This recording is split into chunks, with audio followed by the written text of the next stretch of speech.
আসসালামু আলাইকুম। তোমার মুখত খালি দোয়া আছে, তোমার হাতত লাঠি নাই। লাঠি থাকলে দোয়া লাগে। এক কুত্তার পাছাত বাড়ি মারলে বাকি তিনটা এমনি দৌড় মারবি। তোর এখন কথা ঠিক কিনা? আজকে ভারতের ফাটাকৃষ্ট, ভারতের একটা মিঠুন চক্রবর্তী, একটা ফাটাকৃষ্ট নায়ক, সে আজ কয়েকদিন আগে বলেছে তিন দিকে ভারত, একদিকে বঙ্গোপসাগর, ভারত যদি ইচ্ছা করে 15 দিনের মধ্যে বাংলাদেশকে দখল করবে। এত বড় কথা একটা মালওয়ানের বাচ্চা কথা। বলেন তো, আমাদের সবার হাতে একটা করে যদি লাঠি থাকে, আর ভারতের তদন্তকারী দল যদি দেখে যে বাংলাদেশের মুসলমান লাঠি লিয়া ঘরে, ওর আর বাংলাদেশ দিতে তাকাবে? হ্যাঁ, 3 হাতে একটা লাঠি থাকবে আর পকেটে একটা খুর থাকবে, খুর।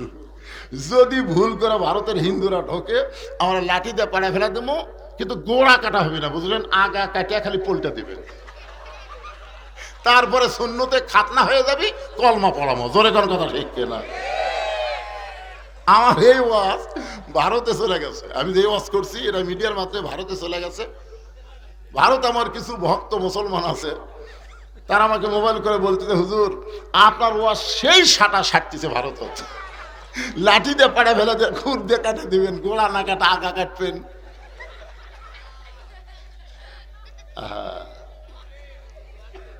এরা দেখেন শুধুমাত্র হাসিনার জন্য এরা কিন্তু আমাদের উপর রাগ করছে। জোরে কোন কথা ঠিক কিনা? কেন রাগ করিস কেন? তোরকে মাল তোরকে আমরা দিয়ে দিছি, কারণ মোদিরও বউ নাই, শেখ হাসিনারও স্বামী নাই, দুইজন করে খাক, বুড়া বুড়ি লাড়িয়া খাক। জোরে কোন কথা ঠিক কিনা? এরা তার করে খাবার পারবে না, এরা লাড়িয়া খাওয়া লাগবে। জোরে কোন ঠিক কিনা?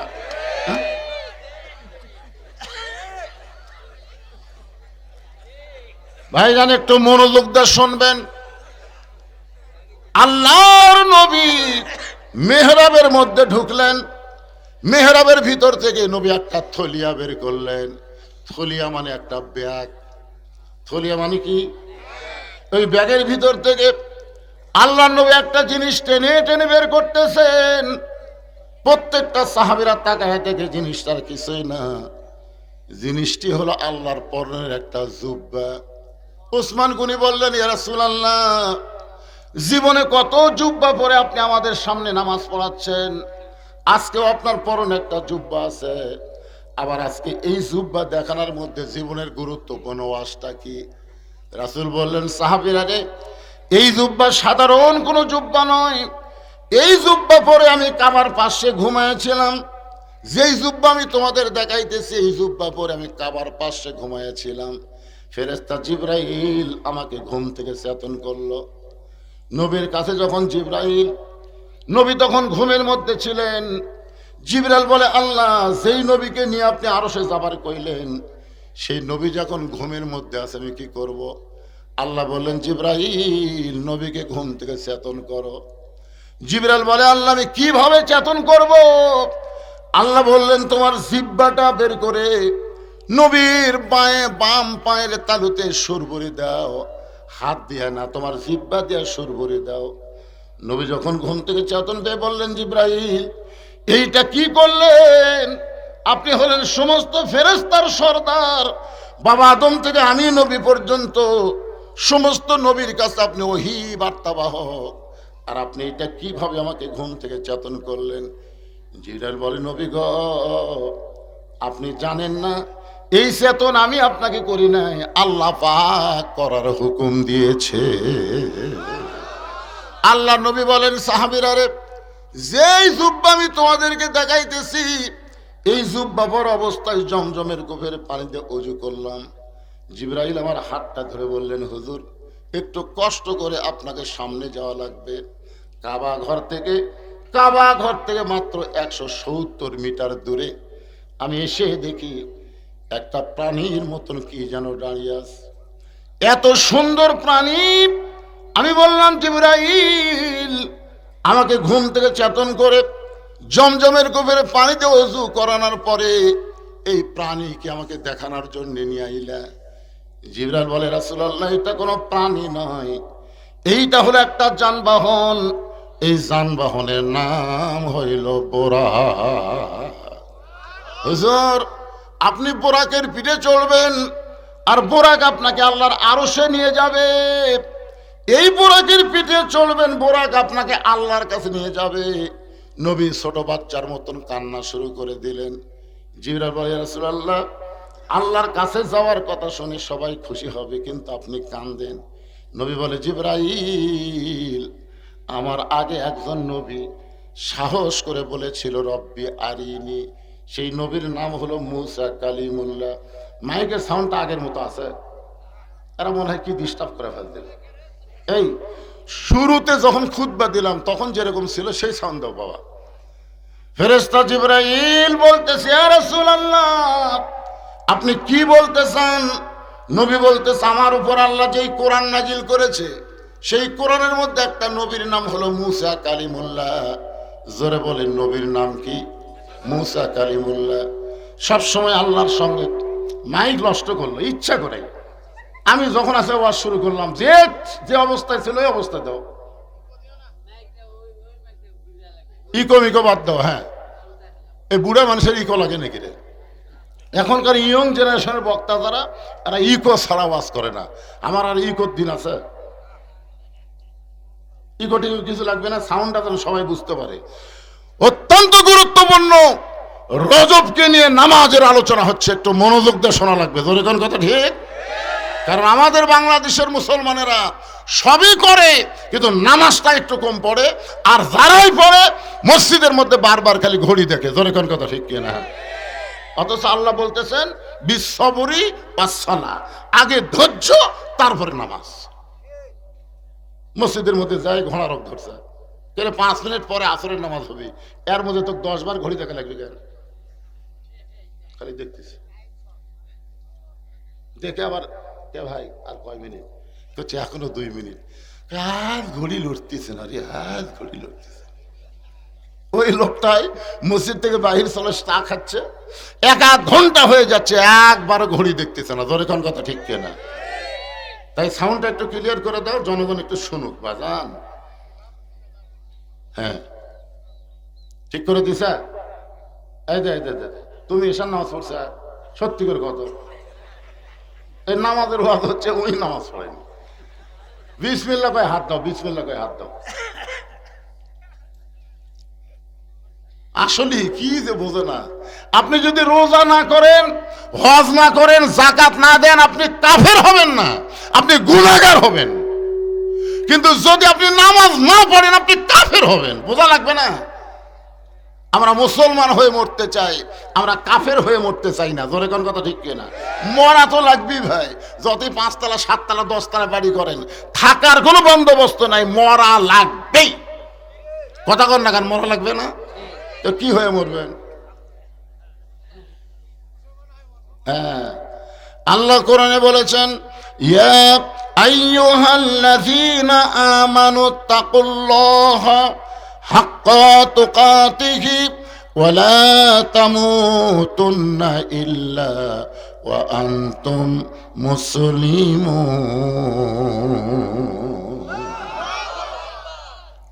রাসূল বললেন, সাহাবীরা রে, এই জুব্বাপর অবস্থায় আমি বললাম, জিবরাইল, মুসা নবী আল্লাহকে দেখবার চাইছিল। আল্লাহ বলেছে, লান তারানি, সম্ভব না। আমার মনের মধ্যে আল্লাহ দেখার বাসনা আছে, কিন্তু মুসা নবীর কথা মনে হলে আমি সাহস পাই না। ফেরেশতা জিবরাইল বলে, রাসূলুল্লাহ, মুসা নবী আল্লাহকে দেখতে চাইছিল, আর স্বয়ং আল্লাহ আপনাকে দেখতে চায়। এই কথা শোনার পরেও আপনার যদি সুবহানাল্লাহ করতে মুখ বন্ধ রাখেন, কি বুঝলেন? মুসা নবী কাক দেখতে চাইছিল, আর স্বয়ং আল্লাহ আপনাকে দেখবার চাই। এখন আপনারা বলেন তো, মুসা নবীর চোখের পাওয়ার কম, আল্লাহ কুটি আছে, দেখবার পাচ্ছে না, এই জন্যই দেখবার আছে। কিন্তু আপনার বলেন তো, আমাকে আল্লাহর চোখের পাওয়ার কি কম? আপনি যে দরজা জানলা বন্ধ করে একলাই 10টা ভোট দিলেন, দরজা জানলা বন্ধ করে, এই যে মোবাইলের আলো দেয়, বুঝলেন, মার্কা দেখা লাগবে তো, অজগো এক মার্কাত মারলে হবি তো। মোবাইলের আলো দেখালে সমানে সিটটি চার মারতে, কেউ দেখেনি ভাই, কেউ দেখেনি ভাই। দুই কান্দে দুই ফেরেশতা বলে আল্লাহ তাহলে আমরা দুইজন কি করতেছি, আপনি কি করতেছেন, এই যে কোনো কেউ দেখেনি, তার কান্দত কি লেখমো? কেরামান কাতিবিনা ইয়ালামুনা মা তাফালুন, এই দুই ফেরেশতা লেখার জন্য নাই তো? তাহলে এই যে একলাই 10টা সিল দিল, এর কান্দত কি লেখমো আল্লাহ? তখন আল্লাহ বলতেছে বাম কান্দের ফেরেশতা তুই লেখ জাউরে।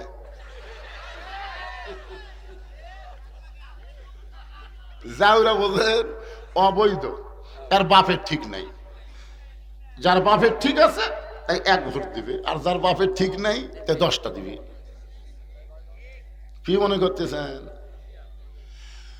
দরজা জানলা বন্ধ করে কম্বলের তলে আপনি ইউটিউব দিয়ে অশ্লীল ছবি দেখতেছেন, আর আপনি মনে করতেছেন কেউ তো দেখতেছে না, বাপ মাও ঘুমাচ্ছে, দরজা জানলা বন্ধ। কেন যুবক, তোমার দুই কান্দে দুই ফেরেশতা বলতেছে আল্লাহ আমি আর কান্দ থাকবো না, যে মাল দেখতেছে।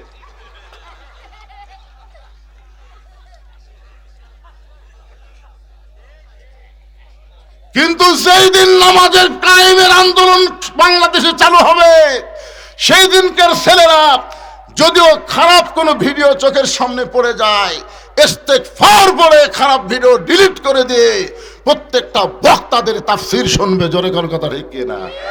কারণ হলো ইন্না সালাতা তানহানিল ফাহশাই ওয়াল মুনকার, একমাত্র নামাজই পারে মানুষকে যাবতীয় খারাপি থেকে বাঁচাই দিতে।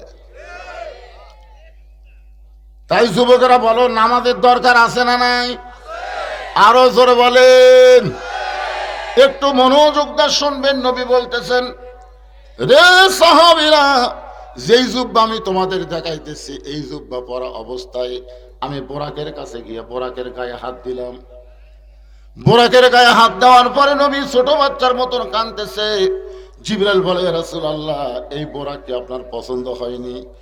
নবী বলে জিবরাইল, যে বোরাকের পিঠে চললে বোরাক আমাকে আল্লাহর আরশে নিয়ে যাবে, এমন করে একটা বোরাক যদি আল্লাহ আমার গুনাহগার উম্মতকে পুলসিরাতের কিনারায় দিত, 30,000 বছরের পুলসিরাত তারা বিজলি আকারে পাড়ি দিত। কারণ পুলসিরাতের নিচে 7টা জাহান্নামের আগুন দাও দাও করে জ্বলতেছে। চুলের চাইতেও চিকন হবে, খুরের চাইতেও ধার। আমার গুনাহগার উম্মত কেমনে হবে পার?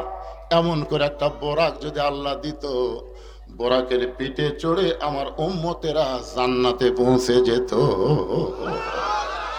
ফেরেশতা জিবরাইল বলে রাসূলুল্লাহ, কোন নবীর জন্য আল্লাহ যেই বোরাক তৈরি করে নাই, কেবলমাত্র আপনার জন্য তৈরি করেছে। আর আপনি গুনাহগার উম্মতের জন্য চাবেন, আমার মনে হয় এই চাওয়া আল্লাহ কবুল করবে না।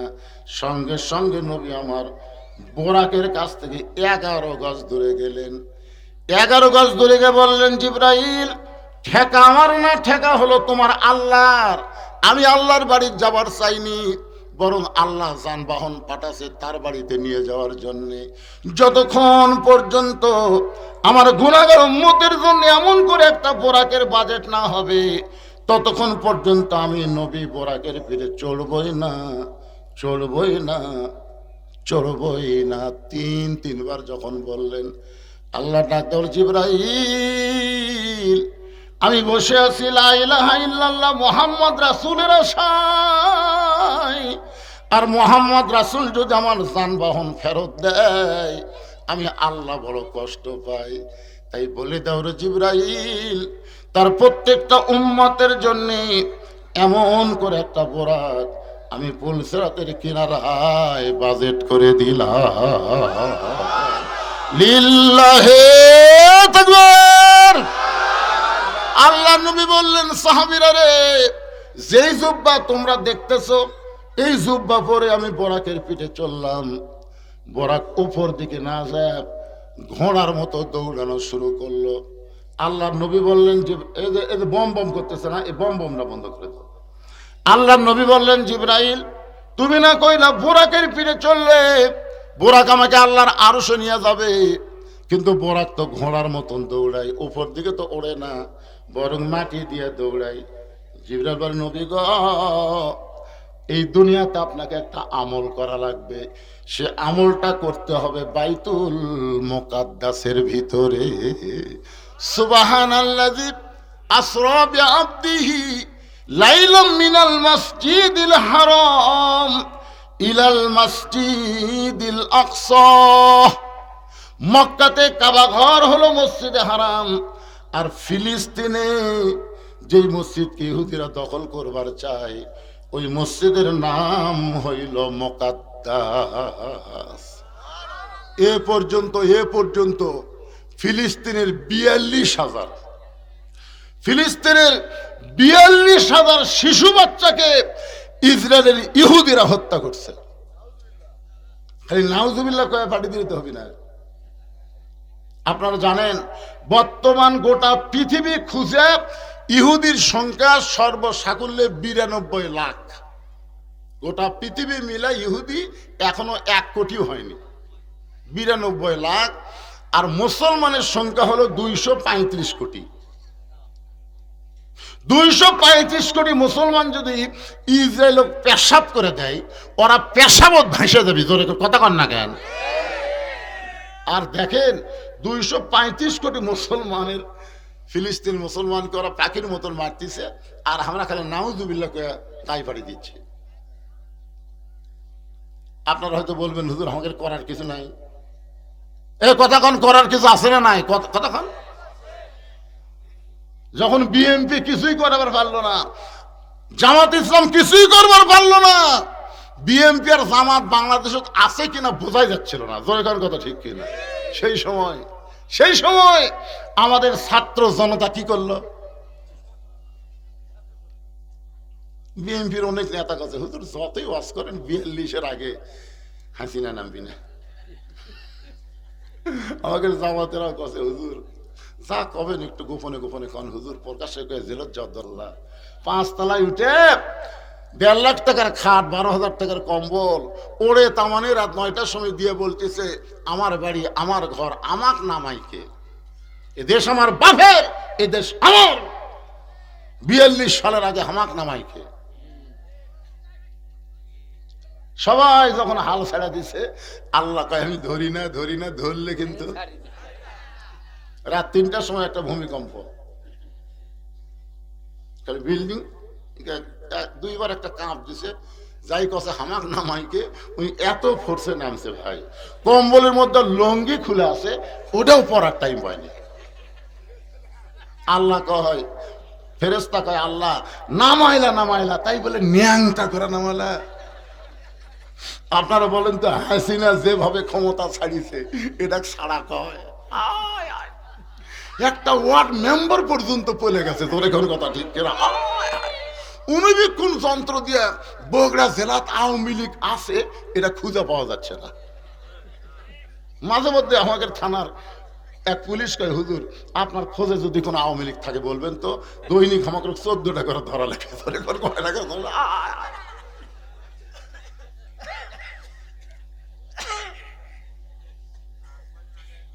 ন্যাংটা করে কে নাম আছে? কথা কন না কেন?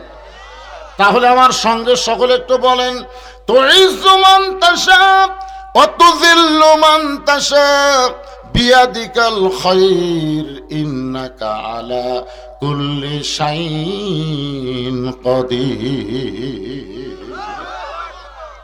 আল্লাহর নবী বললেন সাহাবীরা রে, যেই জুব্বা আমি তোমাদের দেখাইতেছি এই জুব্বা পরা অবস্থায় বাইতুল মুকাদ্দাসের ভিতরে আমি 2 রাকাত নামাজের ইমামতি করেছি, 2 রাকাত নামাজ পড়াইছি।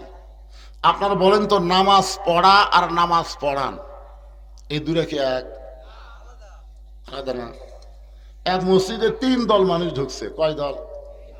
এক দল হলো আওয়ামী লীগ, এক দল বিএনপি, এক দল জামাত। কিন্তু আল্লাহর কি কাম, হুজুর ঢোকেনি। জুম্মার দিনে হুজুরের মায়ের অসুখ না কার যেন অসুখ আছে, হুজুর আসেনি। এখন 3 দল মুসল্লি বসে থাকা চিন্তা করতে দেখে রে হুজুর তো আলো না, আজকে জুম্মার দিনে খুতবা কে দিবি? তখন একজন বলতেছে ভাই আপনি আওয়ামী লীগ, আপনার দল ক্ষমতা আছে, আপনি খুতবা দেন। আওয়ামী লীগ কয় পাগলা, ওই মেম্বার দেখলে আর ভয় লাগে, ওর পর আমি খারাপ হবো। তো বলতেছে ভাই বিএনপি আপনারা বড় দল, তাহলে আপনারা একজন খুতবা দেন। আরে পাগলা, খুব বেশি পারলে আকামত দিবার পারি, তাও কদ গামাতি সালা কয়, কদ কামাত কব না, কদ গামাতি সালা। তাহলে এখন খুদবা খেয়ে দিবি, এখন খুদবা খেয়ে দিবি, নামাজ কে পড়াবি? তখন আওয়ামী লীগ বলতে জামাত পারবি না। এই জন্যে আগামী ইলেকশনে যারা সংসদে গেলে নামাজের আন্দোলন করবে, নামাজ কায়েমের বিরুদ্ধাপন করবে, তাদেরকেই আমাদের পাঠাতে হবে। জোরে কোন কথা ঠিক কি না? কথা বলেন, কথা বলে। আল্লাহর বান্দার একটু মনোযোগ দিয়ে শুনবেন। আল্লাহ রাসূল 2 রাকাত নামাজের ইমামতি করলেন। জিবরাইল বললেন, ইয়া রাসূলুল্লাহ, আপনি তো 2 রাকাত নামাজ পড়াইলেন, কিন্তু আপনার পিছনে যারা নামাজ পড়লো আপনি কি তাদের চিনেন? নবী বললেন, জিবরাইল, আমি তো কাউরে চিনি না। ফেরেশতা জিবরাইল বললেন, 1,24,000 নবী রাসূল আপনার পিছনে আজকে ইক্তেদা করলো, আপনি হয়ে গেলেন ইমামুল আম্বিয়া, ইমামুল মুরসালিন। রাসূল বলেন, সাহাবীরা রে, যেই জুব্বা তোমাদের দেখাইতেছি বাবা, এই জুব্বা পরে আমি ইমামুল আম্বিয়া, ইমামুল মুরসালিন ডিগ্রি পাইলাম। এই জুব্বা পরে আমি বোরাকে ফিরে চললাম। বোরাকার মাটিতে ঘোড়ার মতন না হেঁটে সাই সাই করে আসমানের দিকে উড়ে গেল। 7 আসমান পাড়ি দিয়ে সিদরাতুল মুনতাহায় বোরাককে পরিবর্তন করা হলো। আমার জন্য আল্লাহ তাআলা আর একটা যানবাহন পাঠালেন। সেই যানবাহনের নাম হলো রফ। রফ, জোরে বলেন নাম কি? রফ। রফের উপরে চড়ে আমি আল্লাহর আরশ পর্যন্ত পৌঁছে যাব। এমন সময় আল্লাহ বললেন, জিবরাইল, তুমি এখান থেকে ব্রেক করো, আর সামনে পা বাড়াবে না। একটা বরের সঙ্গে কোল দ্বারা, বরের সাথে কোল দ্বারা বোঝেন না? বর কিছুই বোঝে না তো, কোল দ্বারা সব বুঝে দেয়। দেখবেন বিয়ার দিনে খালি সমানে খাচ্ছে, বর যাত্রীরা খালি সমানে খাচ্ছে, খালি গোস্ত লিচ্চার খালি সমানে মারতেছে, বর খাবার সাথে কোল দ্বারা। ঠিক আছে ভাই, সবাই তো খাচ্ছে, এই সবাই খাচ্ছে মানে সবাই যে খাচ্ছে গরুর মতন, ওর দিকে কেউ তাকে আসে? তোর দিকে সবাই তাকে আছে, ওই যে জানলার দিকে দেয়, ওই জানলার ফাঁকটা দেখতেছে বর কোনটা, ওই যে তোর চাচা শ্বশুর, তোর মামা শ্বশুর, সবাই তোর দিকে তাকে আছে। পাগলা, তুই এই ছোট ছোট করে টুকরা খাবো, আর ছোট ছোট গাছ মুখত দিব, আর যে হাত মাল নাই এটা কিছুক্ষণ পর পরে মুখ মুছবো। ঠিক আছে, এরকম খালি পেট ভরবি কে ভাই? কলদারা বলতেছে আজকে কম খা, আজকে কম খা। পাগলা, তোর তো আগামীকাল থেকে খাওয়া শুরু, আর যারা বেশি করে খাচ্ছে এরকে আজকেই মর খাওয়া, আগামীকাল থেকে শালাকের খাওয়া নাই। তোর কথা ঠিক। দুনিয়াতে কাফের বেঈমান হলো বরযাত্রী, আর মুসলমান হলো বরের জাত। জোরে কোন কথা ঠিক কি না?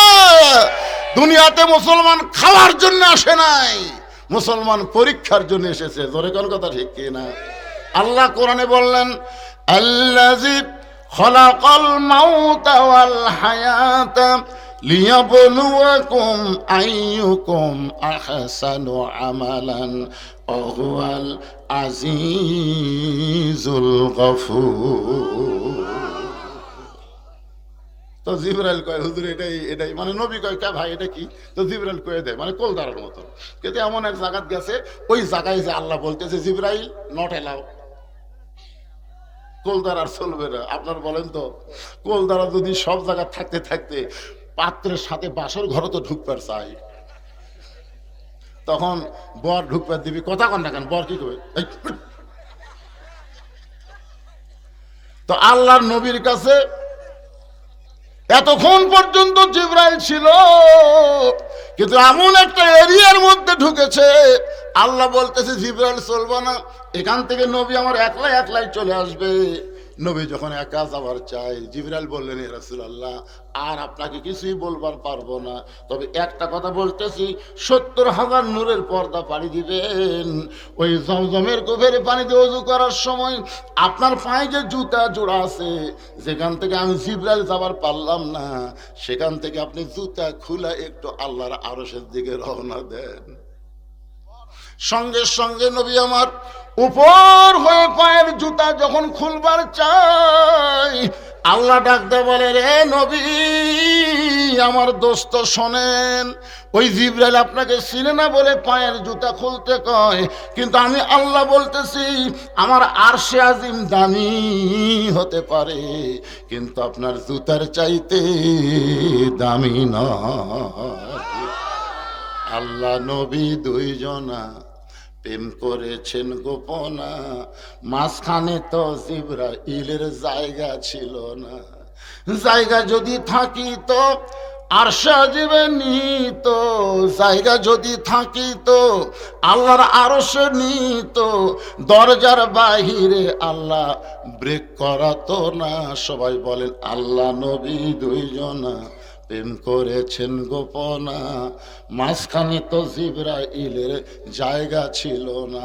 রাসূল বলেন, যখন কোনো কিছু আমি জানতে চাইতাম ফেরেশতা জিবরাইলের মাধ্যমে আল্লাহ আমাকে জানাইতো, কিন্তু যখন নামাজের মধ্যে দাঁড়াইতাম তখন আর জিবরাইল লাগতো না, সরাসরি আল্লাহ পাক আমারে জানাই দিত।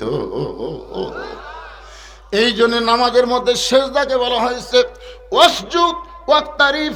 তুমি যখন সেজদার মধ্যে ঢুকে যাবে,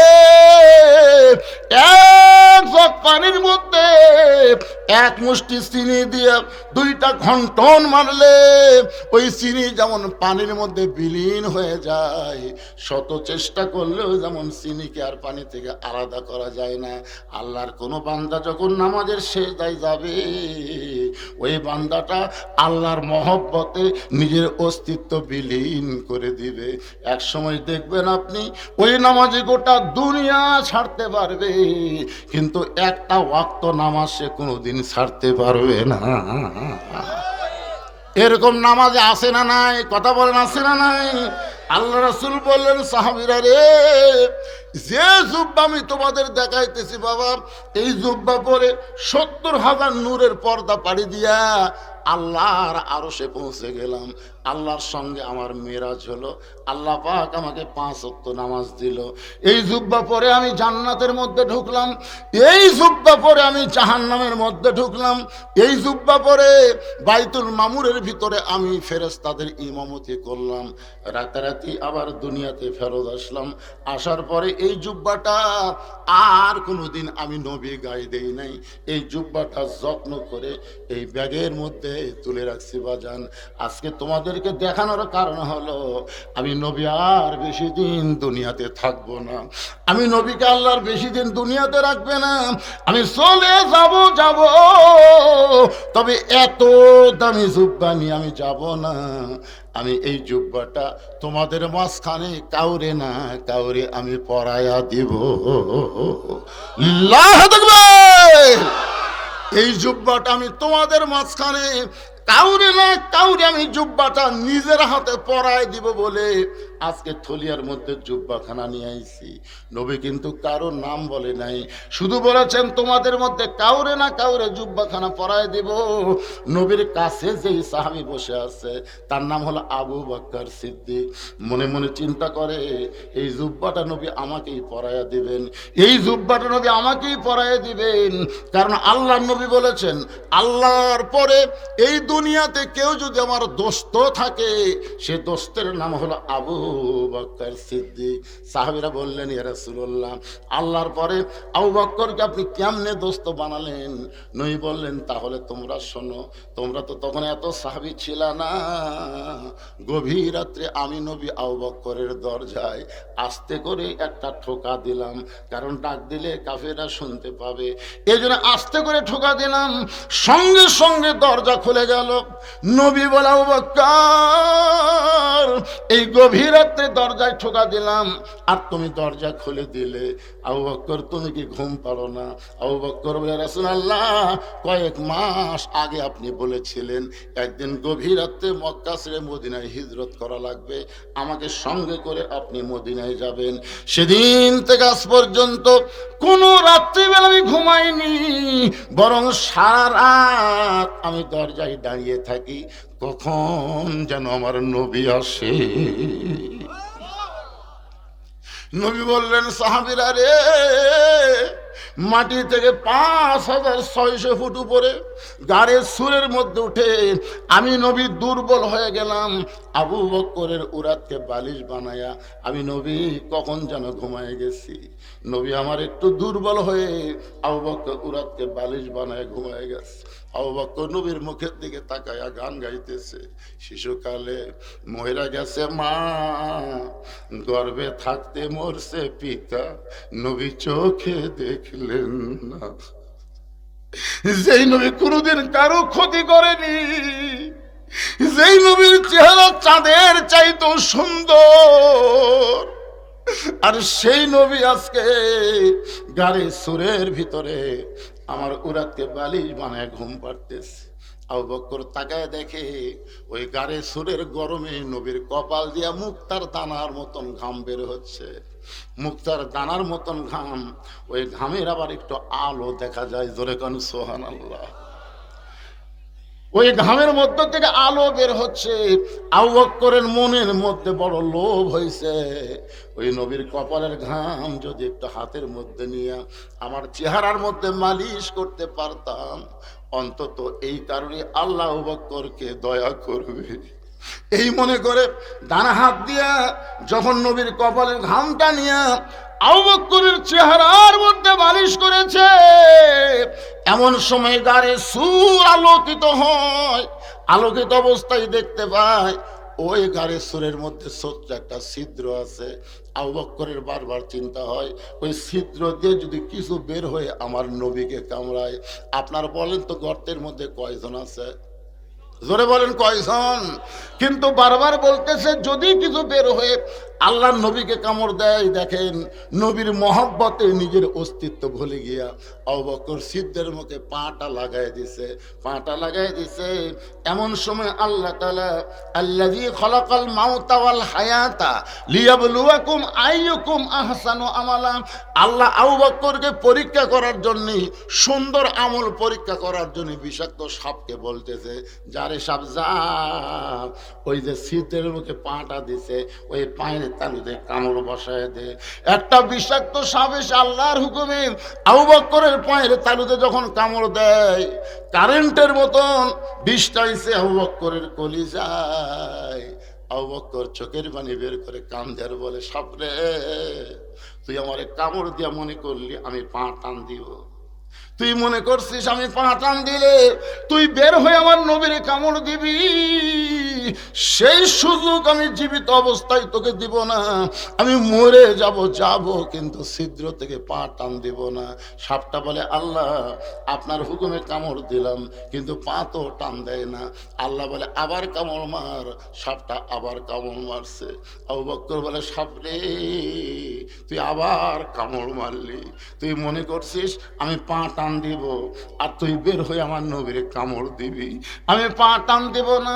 সাপটা বলে, আল্লাহ আবার কামড় মারলাম, কিন্তু পা তো টান দেয় না। আল্লাহ বলে, আবার কামড় মার, আবার কামড় মার, আবার কামড় মার। পাঁচবার সাপটা কামড় মারছে। বিষের যন্ত্রণায় গোটা দেহ থরথর করে কাঁপতেছে। অসতর্ক মুহূর্তে আবু বকর এক ফোঁটা চোখের পানি নবীর গাল মোবারকে পড়েছে। নবী আমার চোখ মেলে দেখে আবু বকর কাঁদতেছে। বাজান রে, বাড়ির কথা মনে করে তুই কাঁদতেছিস, বিয়ে বাচ্চার কথা মনে করে কাঁদতেছিস। আবু বকর নবীর ডান হাতখানা বুকের উপরে চেপে ধরে বলে, রাসূলুল্লাহ, ওই আল্লাহর শপথ করে বলতেছি, আমার বুকটা চিরে যদি আপনাকে দেখানো যায়, আপনি দেখতে পারবেন আবু বকরের কলিজার মধ্যে আল্লাহ নবী ছাড়া আর কারো জায়গা নাই। তাহলে কি জন্য কান্দিস বাবা? বলে, ছিদ্রের মুখে পাটা দিছি, কি যেন আমাকে বারবার কামড় দেয়। নবী হ্যাঁচকা টান দিলে বিষাক্ত সাপ বের হয়ে নবীকে সালাম দেয়, বলে, ইয়া রাসূলুল্লাহ, আমার কোনো দোষ নাই, আল্লাহ হুকুম করেছে, এই কারণেই কিন্তু আমি কামড় দিয়েছি। নবী বলে, আল্লাহ আবু বকরকে সঙ্গে নিয়ে হিজরতের হুকুম দিলেন, আর গাড়ে সুরের মধ্যে আবু বকরের মৃত্যু চাইলেন। আপনি কেমন আল্লাহ, আমি কি তাহলে একলা একলাই মদিনায় যাব? আল্লাহ বলে, নবী গো, আপনার আবু বকর গোল্ডেন A+ পাইছে, আপনার থুতু মুবারক লাগাই দেন, সাপের বিষটা পানি হয়ে যাবে। বিষটা যখন পানি হয়ে গেল, নবী আবু বকরের মাথাটা বুকের মধ্যে নিয়ে বলল, বাবা তুমি সত্যি করে বলো তো, সাপটা যখন প্রথম কামড় দিল, তুমি তো আমারে ঘুম থেকে ডাক দিবার পারতে, তুমি আমারে ঘুম থেকে কেন ডাক দিলে না বাবা, একটুখানি বলো। আবু বকর, নবী গো, আমার জীবনের চাইতে আপনার ঘুমের দাম অনেক বেশি। আবু বকর মনে মনে ভাবতেছে, এই জুব্বাটা মনে হয় নবী আমাকেই পরায় দিবে, আমাকেই পরায় দিবে। আবু বকরের পাশে একজন মাথা নিচু করে মনে মনে চিন্তা করে, এই জুব্বাটা নবী আমাকেই পরায় দিবে, কারণ আল্লাহ নবী বলেছেন, আমার পরে কেউ যদি নবী হতো লাউ কানা ওমর। নবুয়তের দরজা বন্ধ হয়েছে বলে উমর নবী হওয়ার পারে নাই। রাসূল বলেছেন, নবী হওয়ার সব যোগ্যতা আল্লাহ উমরকে দান করেছে। এই কোরআনের 23টা আয়াত, এই কোরআনের 23টা আয়াত আল্লাহ তাআলা উমরের মতের সাথে আল্লাহর মত মিলাক নাজিল করেছে। জোরে কান সুবহানাল্লাহ। এমন একটা জায়গায় নবীর মতের সাথে আল্লাহর মত মিলে নাই, কিন্তু উমরের সাথে আল্লাহর মত মিলেছে। এভাবে 23টা আয়াত আল্লাহ উমরের শানে কোরআনে নাজিল করেছে। যে উমর রাস্তা দিয়ে গেলে শয়তান কয়দিন যায় না? 40 দিন যায় না। যে উমর এক সময় খলিফা হলেন, গোটা পৃথিবীর অর্ধেক জায়গার খলিফা আল্লাহ বানাইলেন। বাজান, বাংলাদেশের মতন 96টা দেশের খলিফা হযরত উমর। জোরে কোন সুবহানাল্লাহ। অথচ সেই উমর জুমার দিনে খুতবা দিচ্ছেন, জুমার দিনে খুতবা দিচ্ছেন। মাঝখান থেকে এক সাহাবী দাঁড়িয়ে বলতেছে, আমির আল মুমিনিন, আপনার খুতবা আমরা শুনবো না। ওমর ফারুক বললেন, আমার অপরাধ কি? বলে, আমাদেরকে খাটো পাঞ্জাবি দিয়ে আপনি লম্বা জুব্বা পরে খুতবা দিচ্ছেন, যতক্ষণ পর্যন্ত আপনার লম্বা জুব্বার কাহিনী না বলবেন ততক্ষণ আপনার খুতবা আমরা শুনবো না। উমরের চোখটা দর দর করে পানি পড়তেছে, মুখটা মুচকি মুচকি হাসতেছে। চোখের পানি পড়ার কারণ হলো, আল্লাহ তোমার কোরআন দিয়ে যখন বাংলা পৃথিবী চলবে, তখন নেতা যদি সামান্য ভুল করে, একটা মুসল্লি পর্যন্ত ভুলটা ধরতে পারবে। জোরে কোন সুবহানাল্লাহ। বাবার পাশে দাঁড়ায় বলে, রে নবীর সাহাবীরা, আমার বাবার লম্বা জুব্বা দিকে তোমরা লোকমা দিলে খুতবা শুনবা না, কিন্তু তোমরা খাটো পাঞ্জাবি হলেও তো নতুন কাপড় পরে নামাজ পড়তে আইছো। আমার পরনের দিকে তাকায় দেখো, আমার পরনে নতুন কোনো কাপড় নাই। ওসমান গনি বলে, আব্দুল্লাহ, আজকে জুমার দিনে নতুন কাপড় না পরে তুমি পুরাতন কাপড় কেন পরলা? আব্দুল্লাহ বলতেছে, আমি যদি নতুন কাপড় পরতাম তাহলে আমার বাবার জুব্বা লম্বা হতো না। গভীর রাত্রে আমার বাবা আমার জানলার কাছে এসে বলতেছে, আব্দুল্লাহ, একটা খাটো পাঞ্জাবি গায়ে দিয়ে কি আর খুতবা দেওয়া যায়? আব্দুল্লাহ বলে, বাবা আমি কি করব? উমর ফারুক বললেন, তোরটা আমাকে একটু দান করে দে। আমার কাপড় বাবাকে দান করে দিয়া বাবার পিছনে পিছনে রওনা দিলাম। দেখি বাবা কি করে। বাবা ঘরের মধ্যে ঢুকে তার পাঞ্জাবি আমার পাঞ্জাবি একত্র করে বাবা লম্বা জুব্বা বানায় খুতবা দেয়। এখন বলো, বাবার খুতবা শোনা যায় কি না যায়? সমস্ত সাহাবীরা চিল্লায় বলে, আল্লাহর কোরআন দিয়ে যখন রাষ্ট্র চলবে, এমন ভালো মানুষকে নেতা হিসাবে দেখা যাবে। সেই উমর মনে মনে বলতেছে, এই জুব্বাটা মনে হয় নবী আমাকেই পরায় দিবে। উমর ফারুকের পাশে একজন মাথা নিচু করে মনে মনে কান্দার বলে, জুব্বা মনে হয় নবী আমাকেই পরায় দিবে। ওসমান গনি আল্লাহর নবীর ডবল জামাই। সুবহানাল্লাহ কর না কেন? ওসমান গনি নবীর কি জামাই? এজন্য তার একটা ডিগ্রিও আছে, জিন্নুরাইন, মানে 2টা নূরের অধিকারী। আপনারা খালি নবীর একটা মেয়ের জীবনে জানেন, ফাতেমা। আর মেয়েরা ওয়াজত গেলি কয়, হুজুর একটু ফাতেমার জীবনে কবেন তো। নবীর কি এক মেয়ে? নবীর কয় মেয়ে? 4টা। জোরে কোন কয়টা? একটা হলো জয়নাব, একটা হলো রোকেয়া, একটা হলো কুলসুমা, একটা হলো ফাতেমা। ওসমান গনির সঙ্গে নবী প্রথম যে মেয়েটাকে বিয়ে দিয়েছিল, মেয়েটার নাম হলো রোকাইয়া। জোরে কোন নাম কি? এক সময় আল্লাহ নবী বললেন, ওসমান মক্কার কাফেরেরা যে হারে মুসলমানদেরকে হত্যা করতেছে, তুমি আমার মেয়ে রোকেয়াকে নিয়ে আবিসিনিয়াতে হিজরত করো। যখন নবী হিজরত করেনি তখন নবী বলল, ওসমান তুমি আমার মেয়েটাকে নিয়ে আবিসিনিয়াতে হিজরত করো। নবীর মেয়ে রোকেয়াকে নিয়ে ওসমান গনি আবিসিনিয়া হিজরত করলেন, কিন্তু আবিসিনিয়ার আবহাওয়া নবীর মেয়ে রোকেয়া সহ্য করতে পারলেন না। এক সময় আল্লাহ নবীর পক্ষ থেকে জানানো হলো, ওসমান আমার মেয়েটাকে নিয়ে তুমি মদিনায় চলে আসো। অতি সত্বর আমিও নবী মদিনায় আসতেছি। ওসমান গনি নবীর মেয়ে রোকেয়াকে নিয়ে যখন মদিনার দিকে রওনা দিলেন, রাস্তার মাঝখানে অসুস্থ হয়ে গেলেন। এই অসুস্থ অবস্থায় রোকেয়া দুনিয়া থেকে বিদায় নিলেন। নবী যখন মদিনায় হিজরত করলেন, করার পরে বললেন, আমার রোকেয়াকে আমি দেখতে চাই। অনেক দিন হলে রোকেয়াকে আমি দেখিনি, আজকে আমি আমার মেয়েটাকে দেখতে চাই। আবু আয়ুব আনসারীর বাড়িতে নবী বসলেন। এমন সময় ওসমানকে ডাকা হলো। ওসমান গনি নবীর পায়ের কাছে বসে কাঁদতেছে। আল্লাহ নবী বললেন, আমার রোকেয়া কোথায়? বলে, ইয়া রাসূলুল্লাহ, রাস্তার মাঝখানে রোকেয়া দুনিয়া থেকে বিদায় হয়ে গেছে।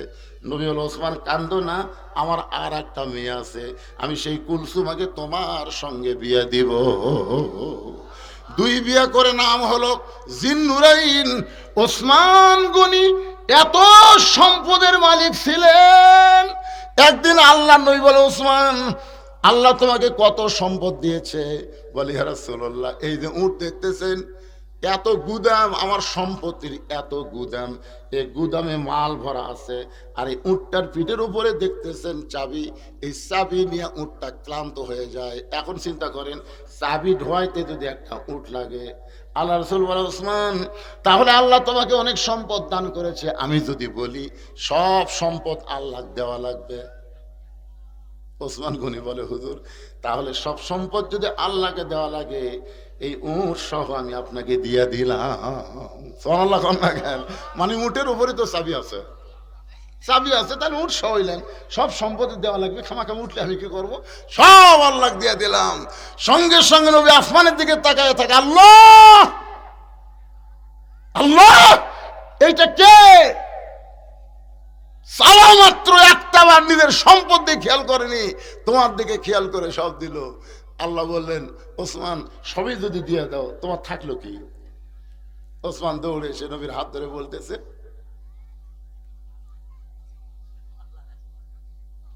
রাসূলকে কি বুঝাচ্ছে? তাই উপরে আল্লাহ আছে, নিচে আপনি আছেন। এই দুইজন থাকলে আর আমার সমস্যা আছে? সুবহানাল্লাহ। আজকে যখন আপনাকে বলা হবে, বাবা এই মাদ্রাসার জন্য কিছু দেন, তখন আপনারা ওই দিকে তাকাবেন, আপনারা তাকাবেন পকেটের দিকে। না দেব দেব না। মসজিদের দান বাক্স মুখের সামনে দিয়ে যাচ্ছে, মসজিদের দান বাক্স, বুঝলেন, একেবারে পকেটের দিকে খেয়াল করে দেখে 500 টাকার লোট আছে, 200 টাকার লোট আছে, 100 টাকার লোট আছে পারে, কিন্তু 10 টাকা নাই। এখন চিন্তা করে 10 টাকা নাই, একেবারে ইনকে দান বাক্স এমন করে ঠেলা মারছে, 3 জন পার হয়ে গেছে। ওরা 3 জন বলতেছে, আল্লাহ তো গ্রহণ করুক রে। 2 কান্দে 2 ফেরেশতা বলতেছে, আল্লাহ এর পকেটের খবর আপনি জানেন না, 500 আছে, 200 আছে, 100 আছে, খালি 10 নাই। ইসিহারে দান বাক্স ঠেলা মারলো, এর রেজাল্ট কি? আল্লাহ কই দান বাক্স ঠেলা মারেনি তো, ই জান্নাত ঠেলা মারছে। চিন্তা করে দেখেন, এই মাদ্রাসার জন্য যদি এখন আপনাদের কাছে 10টা মিনিট আমি চাই, যদি চাই, উঠবেন? উঠে যাবেন তারা? না, টাকা চালিয়ে কবি দান চাচ্ছে থাকুন মারে। আল্লাহ কবি তোল্লাকাল মুনাফিক, দরকার নেই। টাকা চাইলে যাই উঠে যায়, এরা কিন্তু মুসলমান না। কারণ আপনারা কি মনে করতেছেন এই মাদ্রাসার উন্নয়ন কল্পিত মাহফিল? তাহলে ওয়াজ শুনবেন, শুনবেন, দরকার আরো 1 ঘন্টা শুনবেন। জুব্বা নবী কাক পরায় দেয়, নিজের চোখে আমরা দেখে যাবো, তোর কোন কথা ঠিক কিনা? কিন্তু টাকা চালি লাভ দিয়ে উঠবো, এইটা কোন সুরত? উঠে যাওয়ার নিয়তে না, এই তেজের কাছে আসার নিয়তে আপনারা আসবেন। আমি আপনাদের কাছে বেশি না, মাত্র 100টা কোরআন শরীফ এই নবীর মাদ্রাসার জন্য বিক্রি করবো। 100টা কোরআন শরীফ এই মাদ্রাসার 3 বাচ্চাদের হাতে তুলে দেওয়া লাগবে। একটা কোরআন শরীফ মাত্র 500 টাকা দাম। আপনি যদি মনে করেন হুজুর আমি একলাই 10টা দেবো 5,000 দেবেন, 2টা দেবো 1,000 দেবেন, হুজুর আমি একটা দেবো 500 টাকা দেবেন। পৃথিবীর শ্রেষ্ঠ দান নবীর মাদ্রাসায় একটা কোরআন। এত বড় দান আর কোথাও নাই, কোরআন শরীফ দান করা। আমি সরাসরি কোরআন শরীফ চাচ্ছি না, আপনি 500 টাকা দিবেন, একটা কোরআন দানের সওয়াব আল্লাহ আপনার বাপ মাও দিয়ে দিবে যদি মরে যায়, আর বাঁচা থাকলে আল্লাহ হায়াত দিবে, আপনাকেও কোরআন দানের সওয়াবে অংশের মধ্যে আল্লাহ ফেলে দিবে। এরা কিন্তু বাকি আদায় হবে না, এরা নগদ কোরআন শরীফ নগদ বিক্রি হবে। কোন ব্যক্তি সর্বোত্তম 500 টাকা দিয়ে আজকে আল্লাহর কোরআন শরীফ কিনবেন, এমন কোন আল্লাহর বান্দা আছে? ব্যাগলে আগে ঢুকলো কেন? ব্যাগলে আগে ঢুকলো, আচ্ছা নিয়ে আসো। হ্যাঁ 100 জন, তার বেশি আমি নিব না। আল্লাহ সর্বোত্তম টেজের উপর থেকে আমার ভাইজান কোরআন শরীফ বাবদ 500 টাকা দান করেছে, আল্লাহ কবুল করেন। আর একজন কোরআন শরীফ বাবদ 500 টাকা, নাম লাগবে না, আল্লাহ সব দেখতেছে, সব দেখতেছে আল্লাহ। আল্লাহ পৃথিবীর শ্রেষ্ঠ দান নবীর হাফিজি মাদ্রাসায় একটা কোরআন বলার সঙ্গে আরো 2 ভাই 2টা কোরআন শরীফ বাবদ 500 দান করলো, আল্লাহ কবুল করেন। আর একজন কয়টা দিছে? একটা কোরআন শরীফ 500 দিল। এই পর্যন্ত 5টা হয়ে গেল, 5টা হয়ে গেল, আর মাত্র 95টা কোরআন শরীফ লাগবে। এখানে এমন আল্লাহর বান্দা আছে একলাই 10টা দিবি, পারবি না? এজন্য এখন 10টা কোরআন শরীফের দাম দিবে, পারবে না? এখানে এমন অনেক বান্দা আছে। ভাই এদিকে যারা চেয়ার টিয়ার বসে আছেন, ওঠেন তো, আপনারা আসেন, চেয়ার পার্টির আসেন, সব মাটির বসে আছে, আপনি চেয়ার বসে আছেন, টাকা দেবেন না? আসেন চেয়ারম্যানেরা, মসজিদে যাও কতগুলো চেয়ার নিয়ে যায়। আল্লাহ আরেকজন কোরআন বাবদ 506, আরেকজন কোরআন বাবদ 507, আরেকজন কোরআন বাবদ 508। লিল্লাহি তাকবীর। 8টা হয়ে গেছে, 8টা হয়ে গেছে, আর মাত্র 92টা লাগবে। এই ছেলেরা আসো, কত টাকা দিয়ে ইন্টারনেট কেনো, নেট কেনো, এ কেনো, সে কেনো, আজকে একটা কোরআন শরীফ কেনো, তো আসো আসো আসো আসো, দৌড়ে আসো। দুনিয়ার টাকা পয়সা সব দুনিয়াতে পড়ে রবে, ফকির হয়ে মানুষকে কবরে যাওয়া লাগবে। আইসি যখন যাইব সবাই কেউ থাকবো না, মিশে মায়াই বন্দি থাইকা করলাম কত খেলা, পশ্চিমে তাকায়া দেখো তোমার ডুইবা গেছে। এদের এদের এদের এদের মাথার উপরে এদের কুড়ি যাই, যাও না বাবা, ডাক্তারের কাছে যাওয়া লাগবে রে, ডাক্তারের কাছে যাওয়া লাগবে না। টাকা পকেট দিয়ে দিচ্ছেন না, টাকা খাওয়ার লোক নাই। নর্মালে বাচ্চা হবি, বইয়ের এমন কান্না সাথে সিজার করা লাগবে। আল্লাহ কোরআন শরীফ বাবদ তোমার একজন পাগল 500 টাকা দান করেছে, আল্লাহ দানকে কবুল করেন। আরেকজন আল্লাহর কোরআন শরীফ বাবদ 500 টাকা দান করেছে, আল্লাহ দানকে কবুল করেন। আরেকজন কোরআন বাবদ 500 টাকা দান করেছে, আল্লাহ দানকে কবুল করেন। এই মাদ্রাসার নতুন কমিটি হয়েছে, এই কমিটির লোকেরা কোথায়? এই মাদ্রাসার মহিলাদের মধ্যে কে যাবে? আছে? আচ্ছা, মাদ্রাসার বাচ্চারা, বিশ্বস্ত মানুষকে মহিলাদের মধ্যে পাঠানো লাগবে, তাছাড়া একদিক দিয়ে টাকা তুলে আরেক দিকে চলে দেবে। আপনারা কি মনে করছেন হিরোইন খোর গাঁজাখোর নাই? আপনাকে নগাদ মনে হয় নাই? সেই জন্যে বিশ্বস্ত আপনারা মাহফিল কমিটির লোকেরা মহিলাদের মধ্যে যাকে তাকে পাঠিয়ে দেবেন না। একেবারে ছোট বাচ্চা পাঠাবেন, মেয়ে মানুষ দেখলে তার কিছুই হয় না, অথবা এমন বুড়িয়া মানুষ পাঠাবেন যাই কিছুই আর বুঝতেছে না। এই বুড়িয়া না হয় একেবারে ছোট বাচ্চা। আল্লাহ আরেকজন কোরআন শরীফ বাবদ 500 টাকা দান করছে, আল্লাহ দানকে কবুল করেন। আরেকজন কোরআন বাবদ 500 টাকা দান করলো, আল্লাহ দানকে কবুল করেন। দানকারী গো পিতা মাতা, সুখে রাইখো কবরে, নূরের টুপি পরাইয়া উঠাবেন রোজ হাসরে। আমি যে ঘরে আমাকে বসতে দিয়েছিল, মাদ্রাসার ঘর, ওই ঘরে তো আমার জানলা নেই, বুঝলেন? আমি বাতাস পিপির করে আসে, ওরা চাদর টাঙ্গিয়ে ধরছে, তো আমি জানি না। পরে তান্দা দেখি কেরে এই 2টা জানলার 2টা থাই দেওয়া লাগবে, থাই মনে হয় ইয়া লাগাছে আর কি। হ্যাঁ, আপনার জানলার গ্রিল লাগায়নি?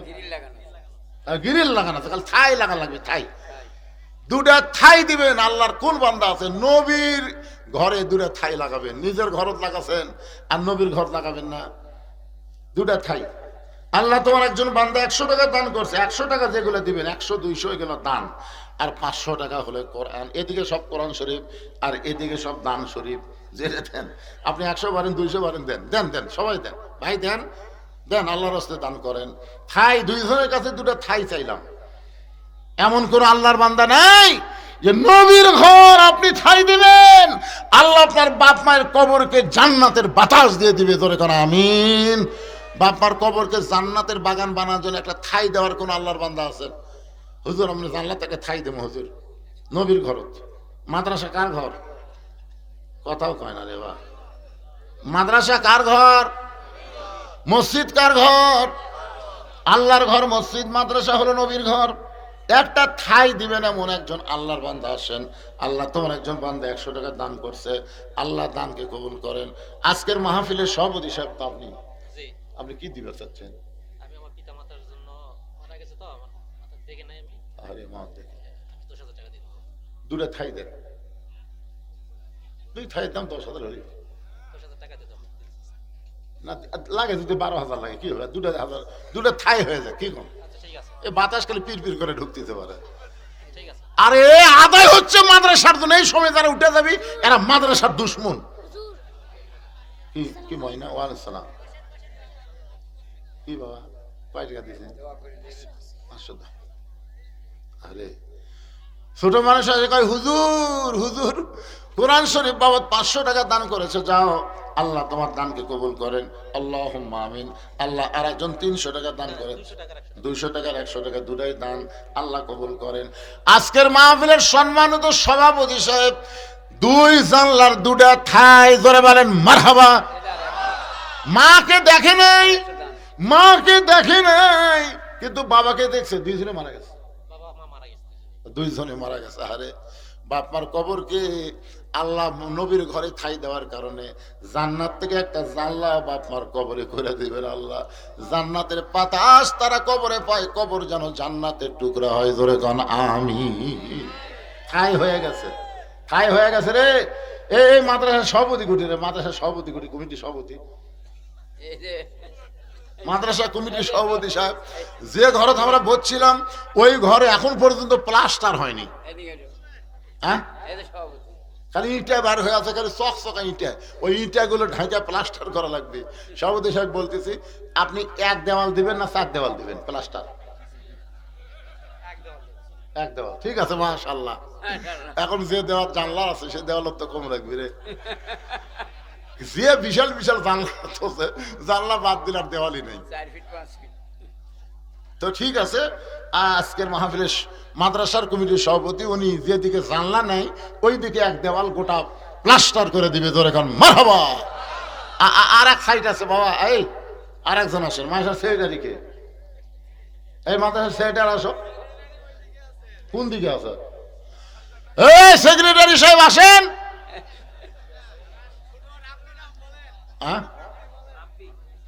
নাম হলো রাব্বি, গোলাম রাব্বি লেখা লাগবে। গোলাম রাব্বি, খালি রাব্বি করলে হবে না, শুধু রাব্বি করে ডাক দিলে কবিরা গুনাহ হবে। রাব্বি মানে কি? আমার প্রভু।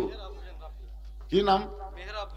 মেহরাব হোসেন রাব্বি নাম। ঠিক আছে, মেহরাব হোসেন রাব্বি আসো বাবা, আসো আসো আসো, দৌড় আসো। তোমার ডাকা হচ্ছে আর তুমি এদিকে দেরি করতে। চলে আসো বাবা, চলে আসো। কোথায়? মেহরাব হোসেন রাব্বি মাদ্রাসার কেশিয়ার কে রে? এই টাকাগুলো তার হাতত যাবি, সে কেশিয়ার কুটি। শোনেন, যুবকেরা যখন হাতে নিছে এরা আর পিছতে হবে না। বিএমপি জামাত বুড়াগুলো যখন পারলো না, যুবক দিয়েই কিন্তু হাসিনা পলালো। এখন কথা ঠিক কিনা? এই যুবকেরা প্রথম আবু সাইদ জীবন দিয়ে দেখা দিল যে বাতিলের বিরুদ্ধে প্যা করলে হবে না, জীবন দেওয়া লাগবে। ধরে কোন ঠিক কিনা? এই যুবক দিয়ে এবার মাদ্রাসার কাম হবে ইনশাল্লাহ। এক হুজুর আসিয়া সব কয়টা মুরগির ছায়ের মতো লিয়ে চলে গেছে। এই মাদ্রাসা ভাঙ্গে দেখা গেল হুজুরের মনে করছেন কম কিছু হবে, দেরি করেন। কিছুদিন পরে দেখবেন হুজুরের মুখ বেকা হয়ে গেছে। হ্যাঁ কি আছে? তুমি সেটারই তো দেওয়াল তো 4টা, যে ঘর বসছিল 1 দেওয়াল দিছে সভাপতি, তুমি আর 1 দেওয়াল খালি প্লাস্টার করে দিবে। এটা কিন্তু জানলা ছাড়া দেওয়াল, 2 জানলার জানলা না না, এই 2টা যদি হয় ওই 2টার তো সিমেন্টই লাগবে না। ঠিক আছে, লিল্লাহু আকবার, মাশাআল্লাহ। জানলা ছাড়া 2 দেওয়াল প্লাস্টার হয়ে গেছে, এখন জানলা আলা দেওয়াল, বিশাল জানলা, কিন্তু যাই দেখেন জানলা বাদ দিলে দেওয়ালই নেই। এই কেশিয়ার সাহেব কে আছে? কেশিয়ার সাহেব আসেন। কেন যুবক সদস্যগুলা তারা কেউ এরকম ইচ্ছা করে পারে না? একটু বলো যুবকেরা, বলো বাবা বলো। মা অসুস্থতার জন্য একজন কোরআন শরীফ বাবদ 500 টাকা দান করেছে, আমরা দোয়া করে দিলাম আল্লাহ মাকে পুরোপুরি সুস্থতা দান করেন, ধরে কান আমিন। না গোটা ঘরেই প্লাস্টার করা লাগবে। আপনাদের মধ্যে কেউ আছেন যে হুজুর একটা দেওয়াল জানলাল একটা দেওয়াল প্লাস্টার করতে যা লাগে 5-7 বস্তা সিমেন্ট যা লাগে আমি দিয়ে দেবো, এরকম কোন আল্লাহর বান্দা আপনাদের মধ্যে আছেন? বলেন বলেন একটু বলেন। আদায় শুরু করলে লোক উঠে যাওয়া এটা ভালো লক্ষণ না, কারণ ওয়াজ শোনার আমলই তো আদায়। আপনি যখন দান করবেন তখন আপনার বিশ্বাস আখিরাতের প্রতি হবে। দান না করা পর্যন্ত দুনিয়া দুনিয়া দুনিয়া দুনিয়া, আখিরাতের প্রতি কোনো বিশ্বাস নেই। মাশাআল্লাহ, একজন 200 টাকা দান করছে, আল্লাহ কবুল করে। এই ছেলেরা, এই ব্যাগলারা কোথায়? এখন ভিতরে ব্যাগ লে ঢোকো, 10 টাকা 20 টাকা যে যা পারে আল্লাহর রাস্তায় দান করবেন। ব্যাগকে ফেরত দেবেন না, কিঞ্চিত হলেও দেবেন, কিন্তু বঞ্চিত করবেন। এই পিছনের ভাইরাই আপনারা সামনে আসেন, তো আবার আলোচনা শুরু হবে। আসেন আসেন সবাই সামনে আসেন, আদায় শেষ, এখন আবার আলোচনা শুরু হবে। আসেন, পিছনের লোকেরা জায়গা পরিবর্তন করে খালি সামনে আসেন, উঠবেন আর বসবেন। 2 বছর ডাক্তারের কাছে যাওয়া লাগবে না, ঝাঁকি দিয়ে উঠবেন আর ঝাঁকি দিয়ে বসবেন। রোগ বেদি বেলায় টুটি চলে যাবে, আর সদকাতু তারুদ্দুল বালা। আর কোরআনকে আল্লাহ যাবতীয় রোগের ঔষধ হিসেবে নাজিল করছে।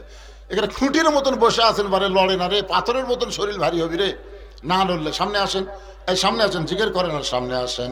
লা ইলাহা ইল্লাল্লাহ, লা ইলাহা ইল্লাল্লাহ, লা ইলাহা, লা ইলাহা ইল্লাল্লাহু মুহাম্মাদুর রাসূলুল্লাহ। সকলে বলি সাল্লাল্লাহু আলাইহি সাল্লাম। ওসমান গনি মাথা নিচু করে মনে মনে ভাবতেছে, এই জুব্বাটা বুঝি নবী আমারই পরায় দেয়, কারণ আমি হলাম আল্লাহর নবীর ডবল জামাই। ধরে কোন কি জামাই? শুধু ডবল জামাই না, যারা হজ করেছেন, এখানে যারা হাজী সাহেব আছেন, তারা যদি জান্নাতুল বাকির মধ্যে প্রবেশ করেন, জান্নাতুল বাকির মধ্যে প্রবেশ করার সময় দেখবেন আরবিতে একটা বিশাল সাইন, ওই সাইনবোর্ডের মধ্যে লেখা আছে এই জান্নাতুল বাকির মধ্যে কম করে হলেও 10,000 নবীর সাহাবী ঘুমায় আছে। জোরে গান সুবহানাল্লাহ। রেহেনা নামে মেয়ে মানুষই বেশি দিল রে, মা রেহেনা। মা রেহেনা তো আর আমি ধরে পারতেছি না। রেহেনার কেউ যদি এখানে থাকে, 5 বস্তা সিমেন্ট দিলে আর সাথে একটু বালু টালু দিয়ে একটা দেওয়াল হয়েই যাবি। কি কোন হবি না? ছোট্ট না ঘর তো, ওটা একটা দেওয়াল হয়ে যাবে। রেহেনা 5 বস্তা সিমেন্ট দান করবে, আল্লাহ মা রেহেনাকে কবুল করেন। মা ফাতেমার সঙ্গে আল্লাহ জান্নাত দিবেন। নবীর মেয়ে ফাতেমা এমন একজন মেয়ে, একটু খেয়াল করবেন। নবীর মেয়ে ফাতেমার কথা একটু পরে আসতেছি ভাই, যেটা বলতেছি ওই জান্নাতুল বাকির মধ্যে ঢুকবেন। হজ করছেন তো মাশাআল্লাহ। কে দিল? কোরআন শরীফ বাবদ একজন 500 টাকা দান করেছে, আল্লাহ দানকে কবুল করেন। হজ তো করছেন ইনশাআল্লাহ, মাশাআল্লাহ। তাহলে জান্নাতুল বাকির মধ্যে ঢুকতে গেলে, আপনি বলছেন জান্নাতুল বাকির মধ্যে ঢুকতে গেলে সর্বপ্রথম যার কবরটা পাবেন, সর্বপ্রথম যেই সাহাবীর কবর, ওই কবরটা হলো ওসমান গনির কবর। ছোট্ট একটা পাথরের মধ্যে খোদাই করে ছোট্ট করে লেখা আছে ওসমান গনি, ওসমান গনি। আর নবীর কাছে সাহাবা বলতেছে, ইয়া রাসূলুল্লাহ, আজকে 3 দিন হলে কিছুই খাইনি, হুজুর একটু আমাকে খাবার ব্যবস্থা করেন। সঙ্গে সঙ্গে নবী এভাবে জুব্বা তুললেন। সাহাবী তাকায় দেখে নবী ক্ষুধার জ্বালায় পেটে পাথর বাঁধা বসে আছে। সাহাবী বলে, ইয়া রাসূলুল্লাহ, আমি ক্ষুধার্ত, কিন্তু আপনার মতন এত ক্ষুধার্ত না। এই বলে সাহাবী যখন চলে যায়, নবী পিছন থেকে ডাকতে বলে, আম্মা সাইলা ফালা তানহার। রে সাহাবী, তুমি আমার কাছে সাইল করলে, আমি কিছুই দিবার পারলাম না। আমি দিবার না পারলে কি হবে, তুমি ওসমানের কাছে যাও। ওসমানের কাছে যাও। গরিব সাহাবী নবীর কথা মতো ওসমানের কাছে সন্ধ্যার সময় গেলেন। সন্ধ্যার সময় গিয়া দেখে ওসমান গনির ঘরের মধ্যে যে বাতি জ্বলে, ওই বাতির শোলটা টাইনা টাইনা ওসমান গনি আলো কমাইতেছে। মানে আলো একটু বেশি হয়েছে, নিচের শোলটা টাইনা টাইনা আলো কমাচ্ছে। গরিব মনে মনে কয়, এর চাইতে বেশি আলো আমার ঘরে জ্বলে, আমি কোনোদিন শৈলটা টাইনা আলো কমাই নাই, তো কৃপণের কৃপণ আমারে কি দিবে? নবীর কাছে গিয়ে বলে, রাসূলুল্লাহ আপনি দিবার পারেন না ঠিক আছে, কিন্তু এমন কৃপণের কাছে আমারে কেন পাঠাইলেন? আল্লাহর নবী বলতেছে, তুমি কি তোমার অহবের কথা কইছো? বলে, হুজুর বলার তো পরিবেশই পেলাম না। আল্লাহ রাসূল বলে, তাহলে আবার যাও। পরদিন সকালবেলায় নবীর কথা মতো গরিব মানুষটা ওসমান গনির দরবারে গিয়া দেখে ওসমান গনি যেই বালিশে মাথা দিয়ে ঘুম পাড়ছে, ওই বালিশের কোনা ফাটা সামান্য তুলা ঘরের মধ্যে পড়ে গেছে। ওই তুলাটা খোটায়া খোটায় ওসমান গনি বালিশের খোলের মধ্যে ঢুকায়। গরিব মনে মনে কয়, এর চাইতে বেশি তুলা যদি আমার ঘরে থাক পড়তো, আমি সামটা দিয়ে ঝাড়তে ফেলে দিতাম। ইয়াতো কৃপণের কৃপণ, সামান্য তুলাটার লোভ সামলাবার পারে না, এ কোনোদিন দান করবে না। নবীর কাছে গিয়ে বলে, রাসূলুল্লাহ আপনি দিবার পারবেন না ঠিক আছে, কিন্তু এমন কৃপণের কাছে আমারে কেন পাঠালেন? রাসূল বলে, তুমি কি তোমার অহবের কথা কইছো? বলে, হুজুর বলার পরিবেশ পাইনি। আল্লাহ রাসূল বলেন, আবার যাও। পরদিন সকাল বেলায় নবীর কথা মতো গরিব সাহাবী ওসমান গনির দরবারে গিয়া দেখে ওসমান গনি খালি গায়ে বসে আছে, খালি গায়ে বসে আছে। গরিব সাহাবী দূর থেকে লক্ষ্য করে দেখে তার কসার মধ্যে, কোলের মধ্যে একটা পাঞ্জাবি, এই পাঞ্জাবি কয়েক জায়গায় ছিঁড়ে গেছে। ওসমান গনি নিজেই সেনাটা সেলাই করবে, কিন্তু বিপদ হলো সুঁয়ের মধ্যে সুতা ঢোকাবার পারতেছে না। একটু চোখের পাওয়ার কম হচ্ছে, কারণ সর্বপ্রথম এই দুনিয়াতে যে নিজের হাতে কোরআন শরীফ লিখেছে তার নাম হলো ওসমান গনি। ধরে কর না সুবহানাল্লাহ, ডবল সুবহানাল্লাহ কর। কারণ এখনো সেই কোরআনটা মদিনার মিউজিয়ামের মধ্যে আছে। মসজিদ নববীর নিচতলা হচ্ছে মদিনা মিউজিয়াম, বুঝছেন? ওই মিউজিয়ামের মধ্যে ওসমান গনি নিজের লেখা, নিজের হাতের লেখা কোরআনটা আয়নাতে বেঁধে রেখেছে, কিয়ামত পর্যন্ত থাকবে। কিন্তু একটা কষ্টের কথা হলো, ওই কোরআনের মধ্যে রক্ত লেগে আছে। ওসমান গনি যখন কোরআন শরীফ পড়তো, কতগুলো শত্রু পিছন দিক থেকে তাকে আক্রমণ করে হত্যা করে। ওই যে দেহে রক্তগুলা কোরআনের মধ্যে লেগে আছে, আয়নাতে বেঁধে রাখছে। বাজার 1400 বছর পরে এক ডাক্তার আয়না ফাইটা যখন গেছে, ওই রক্ত পরীক্ষা করে দেখে একটা জীবিত মানুষের রক্তে যেরকম হিমোগ্লোবিন থাকে, ওই রক্তে এখনো সেই পরিমাণ হিমোগ্লোবিন রয়েছে। ওয়ালা তাকুলু লিমান ইউকতালু ফি সাবিলিল্লাহি আমওয়াতুন বাল আহইয়াউ ওয়ালাকিন লা তাশউরুন। আল্লাহ রাস্তায় যাদেরকে হত্যা করা হয়, আল্লাহ বলেছেন তারা মরে না, তারা জীবিত। জোরে কর না সুবহানাল্লাহ। তো এখন চোখের পাওয়ার কমে গেছে, সুঁয়ের মধ্যে সুতা ঢোকাবার পারতেছে না। সুই ধরছে এরকম, কিন্তু সুতা এই দিক দিয়ে যায়, এদিক দিয়ে যায়। গরিব মনে মনে কয়, কিপটার কিপটা। আমাদের বগুড়ার ভাষা কিরপন মানুষ কিপটা কয়, আপনারা কি কন? কিপটার কিপটা। ইচ্ছা করলে হাজার পাঞ্জাবি তৈরি করবার পারবে, আর দর্জিরে দিলেই তো সেলাই করা দিবে। নিজে এমন কৃপণের কৃপণ, এখন সেলাই করবা, তোমার চোখের পাওয়ার কম, এখন সুঁয়ের মধ্যে সুতা কেমনে ঢুকাবা? গরিব বারবার দেখতে দেখতে বিরক্ত হয়ে বলো, ওসমান ভাই, যেই কথা ওসমান ভাই। ওসমান গনি চমকে উঠে সালাম দেওয়ালে, ভাইজান আমার একটা উপকার করে দেন। বলে, কি উপকার? বলে, এই সুঁয়ের মধ্যে সুতাটা একটু ঢুকায় দেন। গরিব যখন সুঁয়ের মধ্যে সুতা ঢুকায় দিছে, ওসমান গনি খপ করে গরিবের হাতটা ধরে বলে, ভাইজান এই যে আমার সিনা পাঞ্জাবি সেলাই করার জন্যে সুঁয়ের মধ্যে সুতা ঢুকায় দিলেন, তার বিনিময় হিসাবে আপনি কি নেবেন? গরিব বলতে, হাতটা খালি ছাড়েন। কারণ মনে মনে চিন্তা করে, পর পর 3 বার যা দেখছি, এর মতন কৃপণ কি দিবে, হাতটা ছাড়া দেন। ওসমান গনি বলে, না কি নিবেন আগে বলেন। গরিব বলে, আমার কিছুই দরকার নাই, হাতটা ছাড়া দিলে আমি চলে যাই। ওসমান ডাক দেয় ম্যানেজার, সঙ্গে সঙ্গে ম্যানেজার বলে, হুজুর ডাকলেন কেন? ম্যানেজার রে কোথায় থাকো?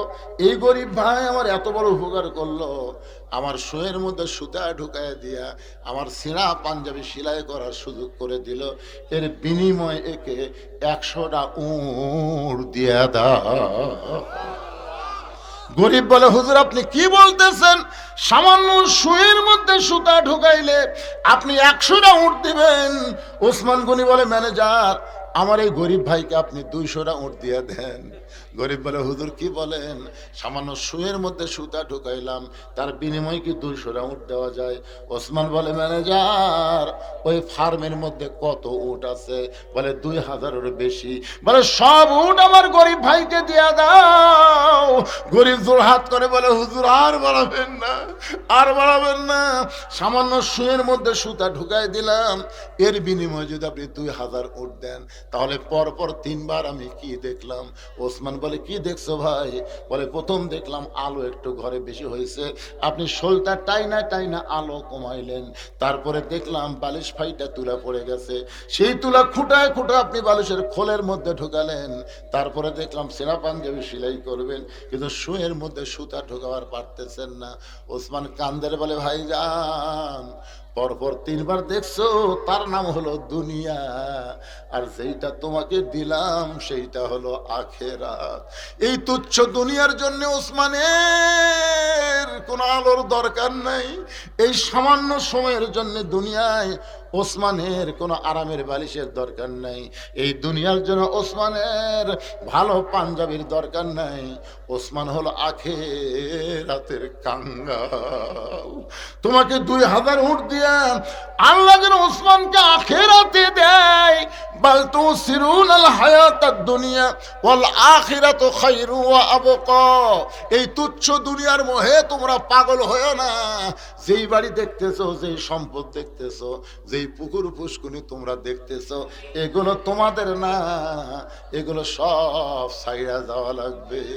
কিন্তু যেদিন ডাক পড়িবে, সবাই বলেন, কিন্তু যেদিন ডাক পড়িবে কবর মাঝে যাইতে, জোগাড় কিছু করছো বন্ধু তার মাঝে বিছাইতে। ডানে কবর বামে কবর, ডানে কবর বামে কবর, নিচে কবর আছে সে, উপর দিকে চাইয়া দেখো বাঁশের ছাউনি দিছে কে। সুপারি গ্যাং, সুপারি গ্যাং মানে সুপারি গ্যাং এর পক্ষ থেকে 2 বস্তা সিমেন্ট। আমি বুঝবার পারলাম না সুপারি গ্যাং মানে। আচ্ছা আচ্ছা, যাই হোক, যুব সমাজের পক্ষ থেকে গ্যাং হোক, আপনারা চিনেন তো এই গ্যাং চিনেন? আচ্ছা, সঠিক বয়সে বিয়ে করার জন্য সকল যুবক ভাইদের উদ্দেশ্যে কিছু বক্তব্য। সঠিক বয়স বলতে কি বুঝতেছেন এই যুবকেরা? সরকারি হলো 22, সরকারি কি 22, দরকারি কত? একটা বলেন সরকারি, একটা হলো দরকারি। আপনারা বলেন তো একটা যুবকের জন্য দরকারি বয়স কত, যে এই বয়সের দরকার?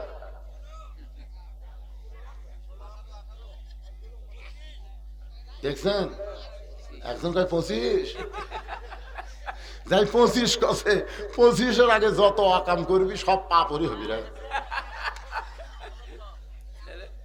25 কতগুলো লোক চিন্তা করে কি জানেন? না আমার ছেলে কামাই করে পারে না, বিয়ে করে কি খিলাবি, মানে আল্লাহ হয়ে গেছে। ভারত তো করছিল আমরা পেঁয়াজ বন্ধ করে দিলাম, তারপর চিনি বন্ধ করে দিলাম, আলু বন্ধ করে দিলাম, তোরা কি খাবো? আপনার কিন্তু যেদিন থেকে বর্ডার বন্ধ করে দিছে সেদিন থেকে দাম কমিছে। আল্লাহ কোরআনে বলেছেন, ফালিয়াবুদু রাব্বা হাযাল বাইত আল্লাযী আত'আমাহুম মিন জু'ইন ওয়া আমানাহুম মিন খাউফ। ওই ঘরের মালিকের গোলামি করো, আমি আল্লাহ তোমাদেরকে যাবতীয় রিজিকের পেরেশানি দূর করে দিব, সমস্ত ভয় থেকে আমি আল্লাহ পুরোপুরি নিরাপত্তা দিয়ে দিব। কি মনে করতেছেন আমি এখন দরকারি বয়স্ক সরকারি কেস খামো? সরকার মেয়েদের জন্য 18, ছেলেদের জন্য 22। কামাই কাজ করার পরে বিয়ে কর্ম এই চিন্তা করবার গেলে আপনি কামাই কাজ ঠিকই করবেন, বাড়িঘর ঠিকই করবেন, কিন্তু বউ আনার পরে বউ ওভার ডিউটি করবি, আপনার কাছে থাকবে না। কারণ যৌবন শক্তি হেরে গেলে তারপরে বিয়ে করে কাম আছে। কথা কন না কেন রে ভাই? আল্লাহ রাসূল বলেছেন 3টা কাজে দেরি করো না। 1 নম্বর কাজ হলো কোনো মানুষ মারা গেলে তাকে দাফন করতে দেরি করবো না। 2 নম্বর কাজ হলো ছেলে মেয়ে বিয়ের বয়স হয়ে গেলে তাকে বিয়ে দিতে দেরি করো না। আর একটা হলো ঋণগ্রস্ত মানুষ টাকা পয়সা হাতত আসলে ঋণ পরিশোধ করতে দেরি করবো না। এই 3টা কাজে দেরি করা যাবে না। অকাম করার আগে কাম সারে দেওয়া লাগবে। যে মোবাইল পাশে আর যে মিস কল মারতেছে, এরা যুবকেরা এ সব পাঞ্জাবি এলা কুটি গেল রে। আজকে ফজর নামাজ পড়া লাগবে কিন্তু। মাশাআল্লাহ। ওসমান গনির পাশে একজন মাথা নিচু করে মুস্কি মুস্কি হাসতেছে। জুব্বা তো আমি পাবো, আমাকেই নবী জুব্বা পরায় দিবে একজন। তার নাম হলো হযরত আলী। জোরে বলেন নাম কি? আচ্ছা, হযরত আলীকে নবী জুব্বা দিবে, কথা কি নাম কইছে? কিন্তু হযরত আলী এই কথা কেমনে চিন্তা করে? এই চিন্তা করার পিছনে অবশ্যই একটা কারণ আছে। আল্লাহ রাসূল বলেছেন, দুনিয়ার সমস্ত মানুষের ডিগ্রি যদি এক পাল্লায় দেওয়া হয়, আর হযরত আলীর একটা ডিগ্রি যদি অন্য পাল্লায় দেওয়া হয়, সমস্ত ডিগ্রির চাইতে আলীর ডিগ্রির ওজন বেশি হবে। সাহাবারা বললেন, হুজুর সেই ডিগ্রির নাম কি? রাসূল বললেন, কাররামাল্লাহ ওয়াজহাহু। এই ডিগ্রিটা কোনো নবীরও নাই, এই ডিগ্রিটা কোনো সাহাবীরও নাই, এই ডিগ্রিটা আল্লাহ তাআলা স্বয়ং হযরত আলীকে দান করেছে। আলীর চেহারাকে সবার চাইতে আল্লাহ সম্মানিত করেছে। কাররামাল্লাহ ওয়াজহাহু, ওয়াজহ মানে চেহারা। আপনারা বলেন তো, হযরত আলীর চেহারা সবার চাইতে আল্লাহ কেন সম্মানিত করলো? এই সম্মানিত করার পিছনে কারণ হলো, আল্লাহ নবী বলেছেন, বাবা আদম থেকে আমি নবী পর্যন্ত এই নবীর বিবিরা জান্নাতি, কিন্তু জান্নাতি নারীদের নেত্রী কোন নবীর বিবি হতে পারবে না। রাসূল বলে, এমনকি আমার খাদিজা জান্নাতি, আয়েশা জান্নাতি, উম্মে সালমা জান্নাতি, হাফসা জান্নাতি, মানে সব বিবি জান্নাতি, কিন্তু জান্নাতি নারীদের নেত্রী আমার একটা বউ হতে পারবে না। তো বিশ্ব নবীর বউ যদি জান্নাতি নারীদের নেত্রী না হয়, অন্য নবীর বউ হবে? কথা কন না কেন ভাই? হবে। কারণ অন্য নবীর বইয়ের মধ্যে 2-1টা নবীর বইয়ের মধ্যে ভেজাল আছে। যেমন নূহ নবীর বইয়ের মধ্যে ভেজাল নাই। কথা কন না কেন? নূহ নবীর বইয়ের মধ্যে ভেজাল নাই, আছে।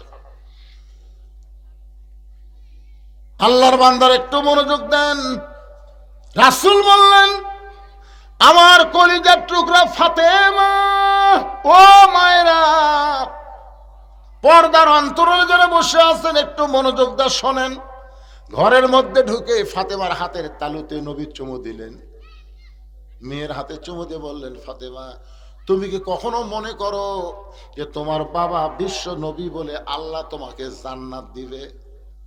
ফাতেমা বলে, বাবা আমার সব সময় তো তাই মনে হয়, যেরকম আমাকে নবী বিশ্ব নবী আমাকে সুপারিশ করে জান্নাত লিয়ে দেবে, মনে হয় না?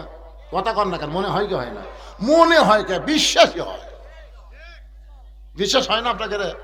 তো ফাতেমা কি নবীর কলিজার টুকরা, তো তার বাবা নবীদের নবী, নবীদের সর্দার, আর এত বড় নবীর মেয়ে হওয়ার কারণে আল্লাহ জান্নাত দিবি না?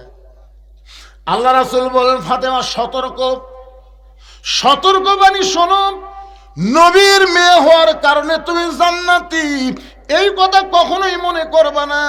জান্নাতে যদি যাবার চাও ফাতেমা, জান্নাতের আমল করে তোমাকে জান্নাতে যেতে হবে। এগুলোকে আদায়ের স্লিপ না প্রশ্ন? মাশাআল্লাহ, 5000 টাকা চশমা দেখতে পারি না বারে। এক লোক 5000 টাকা দান করেছে, নাম প্রকাশে অনিচ্ছুক, মা বাবার জন্য দোয়া চাইছেন। আচ্ছা ঠিক আছে, আপনারা তো নাম জানেন, আমার নাম জানার দরকার নেই।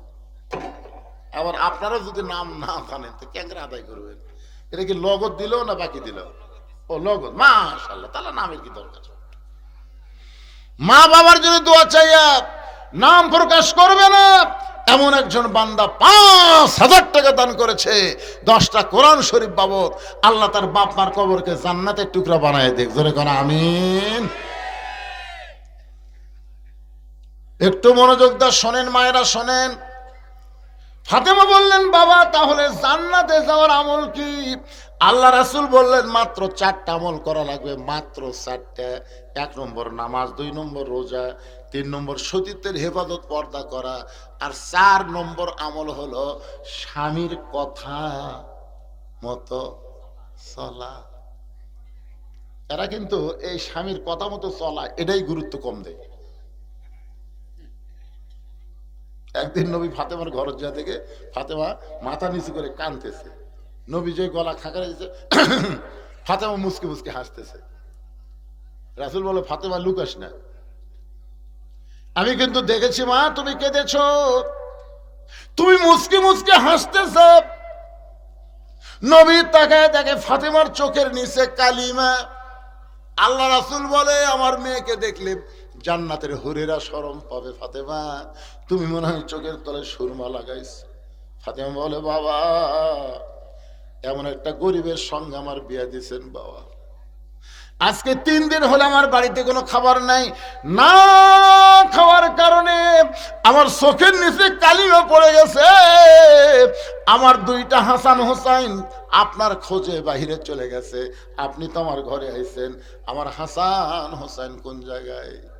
রাসূল বলে, ফাতেমা আমাকে একজন 5টা খুরমা খেজুর দিছে, আমি হাসান হোসেনকে 2 জনকে 2টা দিছি, আর 3টা নিয়ে ঘরের মধ্যে ঢুকছি, 1টা তোকে দেব আর 2টা আমার আলীর জন্য রাখবো। ফাতেমা বলতেছে, বাবা যে গরিব আলী কোনো কামাই কাজ করতে পারে না। আল্লাহর নবী বলেন, ফাতেমা তুমি কি আলীর প্রতি নাখোশ? তুমি কি আলীর প্রতি রাগ করেছো? ও ফাতেমা শুনে নাও, আল্লাহর পরে কাউকে যদি সেজদা দেওয়ার হুকুম থাকতো তাহলে আমি নবী বলতাম আলীর পায়ে সেজদা করো। ফাতেমা রে, আল্লাহর পরে মেয়ে মানুষের কাছে সবচাইতে দামি ওই মহান ব্যক্তি হলো তার স্বামী। ও ফাতেমা কষ্ট করো, 33 বার সুবহানাল্লাহ, 33 বার আলহামদুলিল্লাহ, 34 বার আল্লাহু আকবার আমল করো। দুনিয়াতে সামান্য কষ্ট হবে, আখিরাতকে আল্লাহ ফাতেমার জন্য সুন্দর করে সাজায় দিবে। ফাতেমা এত কষ্টের মধ্যেও তুমি পর্দার ভিতরে থাকার কারণে আল্লাহ তাআলা একটা খবর দিয়া পাঠাইছে আমাকে তোমার কাছে। সেই খবরটা হলো সাইদাতুন নিসা আহলুল জান্নাহ ফাতেমাতুজ জোহরা। রে দুনিয়ার সাহাবীরা, আলীর স্বামী হলো জান্নাতীদের নেত্রী, আলীর 2টা সন্তান হাসান হোসেন হলো জান্নাতি যুবকদের সর্দার। আলীর মতন স্বামী, আলীর মতন বাবা এই পৃথিবীতে আর কেউ নাই। এ কারণেই তার চেহারা সবার চাইতে সম্মানিত। ধরে কেন সুবহানাল্লাহ। হযরত আলীর আরেকটা ডিগ্রি আছে আসাদুল্লাহিল গালিব, আরেকটা ডিগ্রি আছে আলী ও হায়দার। আলী ও হায়দার অনেক ডিগ্রি আল্লাহ হযরত আলীকে দিয়েছেন। আর একটা ডিগ্রি হলো সাহাবীদের নিয়ে নবী বসে আছেন, সবার সামনে খুরমা খেজুর দেওয়া হলো। আল্লাহ নবী হযরত আলীকে ট্রাই করার জন্য, পরীক্ষা করার জন্য খেজুরগুলো খাচ্ছে, আর আলী যখন অন্যদিকে খেয়াল করে মুখের সামনে বিছিয়ে রাখতেছে, আলীর সামনে বিছিয়ে রাখে। এক সময় খুরমা খেজুর খাওয়া শেষ হয়ে গেল। আল্লাহ নবী বলেন, সাহাবীরা দেখো আমার জামাই আলীর পেটে এত খিদে, একলাই কতগুলো খেজুর খাচ্ছে, বিচি ঠিক সামনে হয়ে গেছে। সঙ্গে সঙ্গে হযরত আলী দাঁড়িয়ে বললেন, সাহাবীরা রে, আমার শ্বশুর আল্লাহর নবী যখন বলেছে আমার পেটে খিদে, আমার সামনে বিচি ঠিক, আমার বলার কিছু নাই।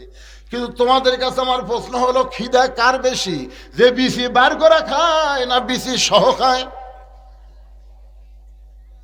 সাহাবীরা বলতেছে তার পেটে খিদা বেশি, যাই বিচি বার করার সময় পায়নি, বিসি সহ ভিতর ঢুকেছে। আলী বলতেছে আমার নবীর সামনে তাকায় দেখো বিসি নাই, আমার সামনে বিসির ঠিক। তাহলে নবীর পেটে এত খিদা লাগছে বিসি সহ আজকে বসায়া দিছে। সঙ্গে সঙ্গে নবী আমার বলে আয় আলী আয় আয় আমার কাছে আয়।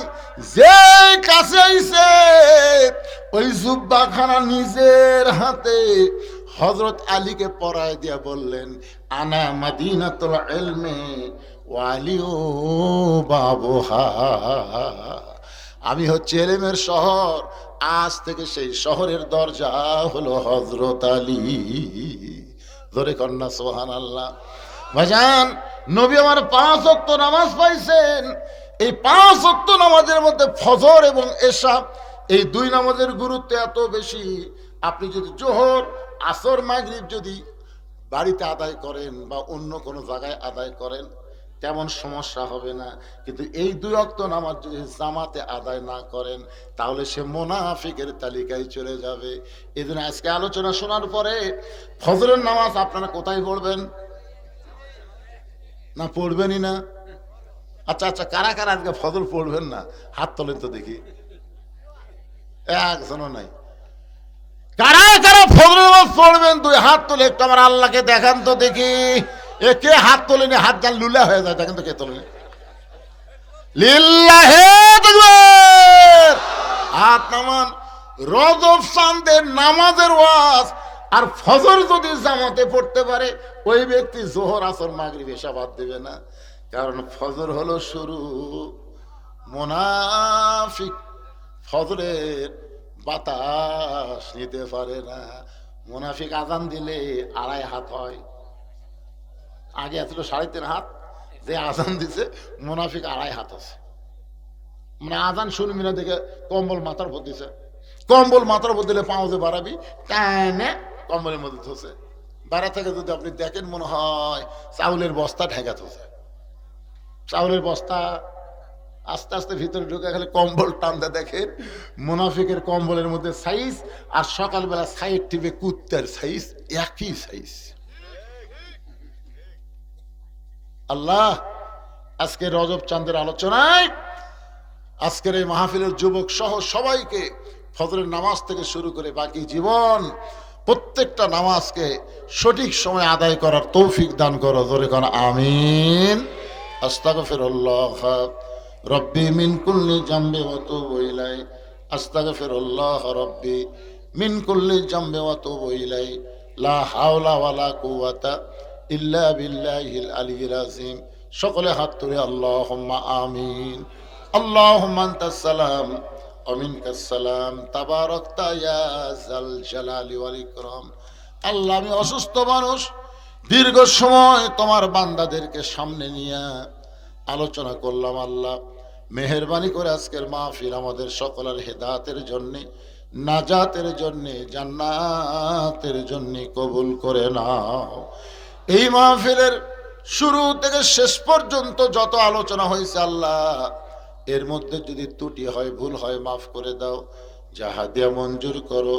সোনার মদিনায় নবী পাকের রওজা মুবারকে আল্লাহ কবুল করে নাও। তামাম আম্বিয়াই কেরাম, আসহাবে কেরাম, তাবিনী কেরাম, তাবিনী কেরাম, তামাম পৃথিবীর মাটির নিচে যত মুমিন মুমিনা শুয়ে আছে আল্লাহ সকলের আরওয়াহ ফরেহা দিয়া কবুল করো। আল্লাহ আমরা যারা হাত তুলেছি আমাদের মধ্যে জনম দুঃখনী মা যাদের কবরে গেছে, ছোট্ট একটা শব্দ হলো মা, একটু চোখ বন্ধ করে দেখেন এই দুনিয়াতে যার মা নাই তাকে আদর করার আর কেউ নাই। কি বলবো প্রসবের কথা, মা বিনে সেই ব্যথা কেউ তো বুঝিবে না। মাজন ঠেকিয়া সন্তানের দায়, অকালে মা মারা যায় কেন সে মায়ের জন্য দোয়া করবা না। এমন দরদি ভাবে কেউ হবে না আমার মা, মা গো। এই দরদের মা যাদের কবরে গেছে আল্লাহ মেহেরবানি করে মায়ের কবরটাকে জান্নাতের টুকরা বানিয়ে দাও। বাবার বাড়িঘর সবই আছে, আমি সহ আমরা যারা বাবা হারা ইতিম হয়ে গেছি, আল্লাহ মেহেরবানি করে বাবার কবরটাকে জান্নাতের টুকরা কবুল করে নাও।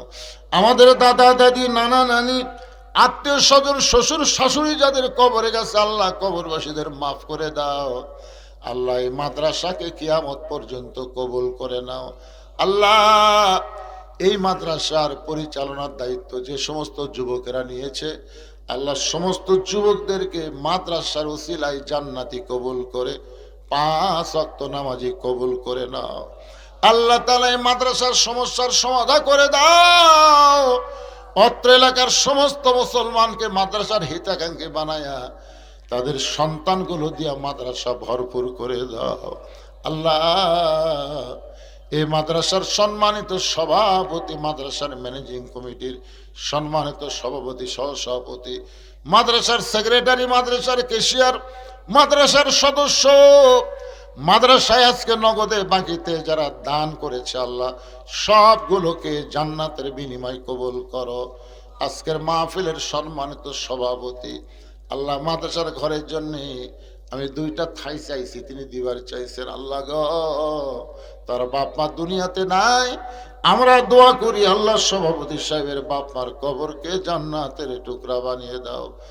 সভাপতি, প্রধান অতিথি, বিশেষ অতিথি আল্লাহ আজকের মাহফিলে হাজী সাহেব, আলেম সাহেব, আল্লাহ মুরব্বী, যুবক, কচিকাচা, পর্দার অন্তরালের মা বোনেরা আবিদা সালিহা পদ্মানিসে কবুল করে। মা ফাতেমার চরিত্র দান করে। আমি অসুস্থ, আমি খুবই অসুস্থ আল্লাহ, আমার মতো অসুস্থ হয়ে যারা হাত তুলেছে আল্লাহ সবাইকে সুস্থতার নিয়ামত দান করে দাও। কে কোন নিয়তে হাত তুলেছে আল্লাহ সকলের নেক নিয়ত নেক আশাকে তুমি কবুল করো। যেদিন আমাদের মৃত্যু হবে দিনটা যেন জুমার দিন হয়, মাসটা যেন রমজান মাস হয়, ইমানের সাথে ইজ্জতের সাথে এই দুনিয়া থেকে বিদায় নেওয়ার সময় আমাদের সকলের জবানে জারি করে দিও লা ইলাহা ইল্লাল্লাহু মুহাম্মাদুর রাসূলুল্লাহ সাল্লাল্লাহু আলাইহি সাল্লাম। আসসালামু আলাইকুম ওয়া রাহমাতুল্লাহি ওয়া বারাকাতুহু।